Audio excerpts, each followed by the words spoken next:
everyone. By now we have studied the electric field, force due to the point charges, right?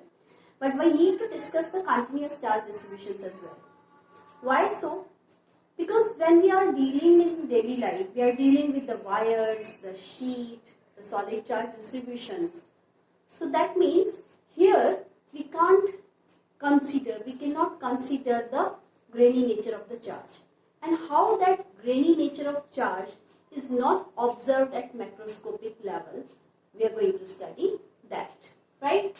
So if we observe, we have the range of the charges which are used in daily life are up to microcoulombs. So even for 1 microcoulomb charge, how many electrons are involved? We have to check that first. So we know the formula that Q is equal to plus minus Ne gives the quantization of charge, right?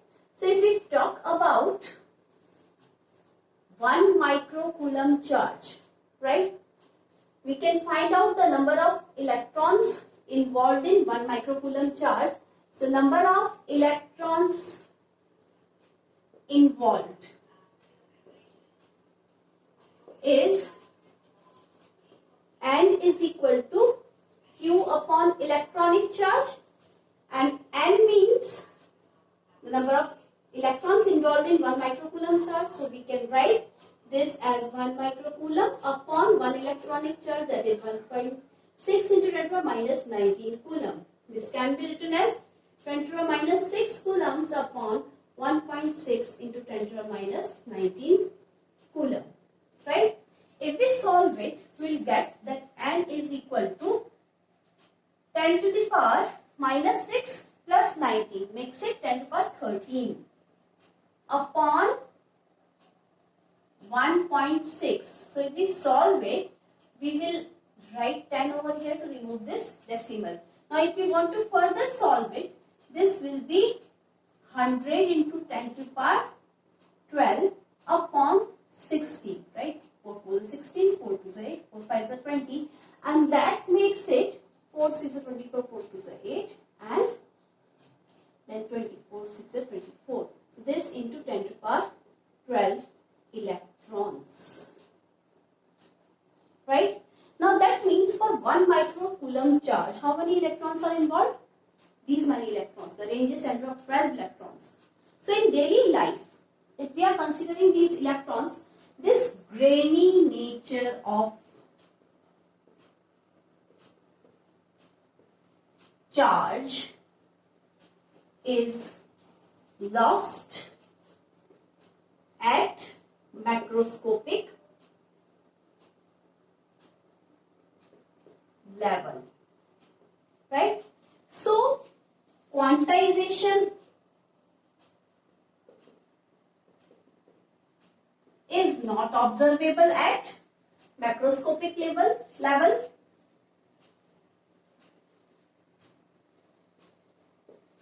Macroscopic level. So therefore, we need to consider continuous charge distributions.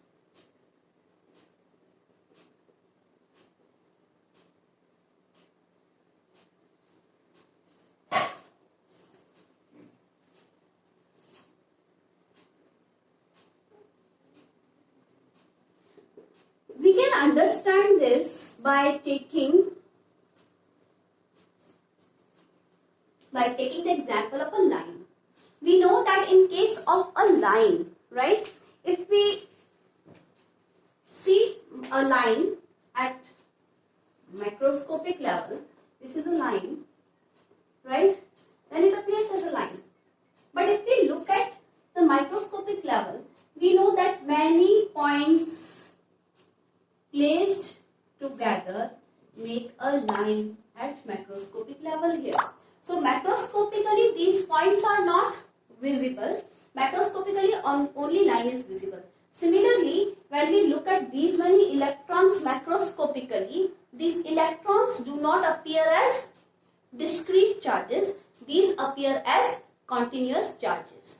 So now we need to discuss, when these continuous charges are considered in daily life, how many types of charge distributions are to be considered.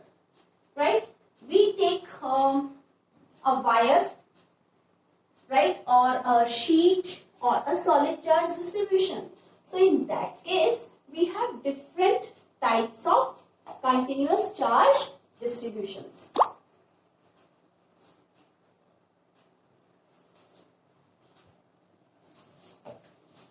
So we need to take different types of continuous charge distributions. The first one is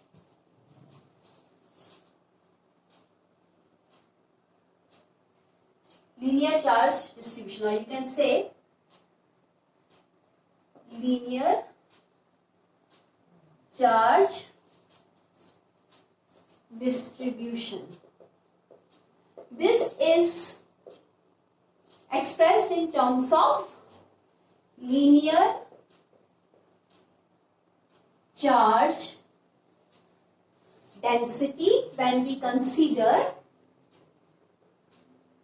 a wire, right? So this is considered in case of a wire when we consider it, and this linear charge density is the ratio of charge per unit length of the wire, and its SI unit is coulomb per meter.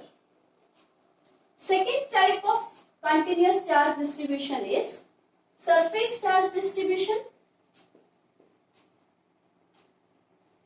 And surface charge distribution is taken when we are taking a sheet, right?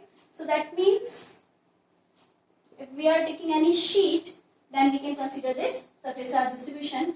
This can be expressed in terms of the surface charge density.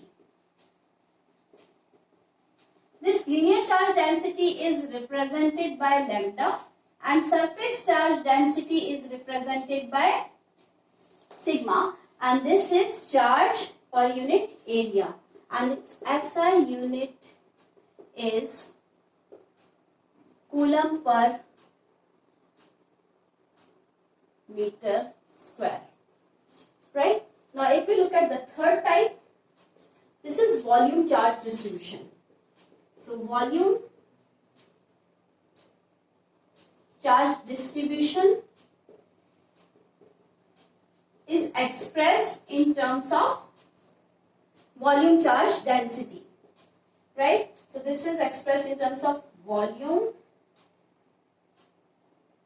charge density, which is expressed as rho, and rho is charge per unit volume. So therefore its SI unit is coulomb per meter cube. So this is all about continuous charge distribution. Why the quantization of charge is not observed at macroscopic level? Because it loses its grainy nature when observed at macroscopic level. And that's why we need continuous charge distributions. In case of linear charges, we consider linear charge density. In case of surface charges, we consider surface charge density. In case of volume charges, we consider volume charge density. That's all for now.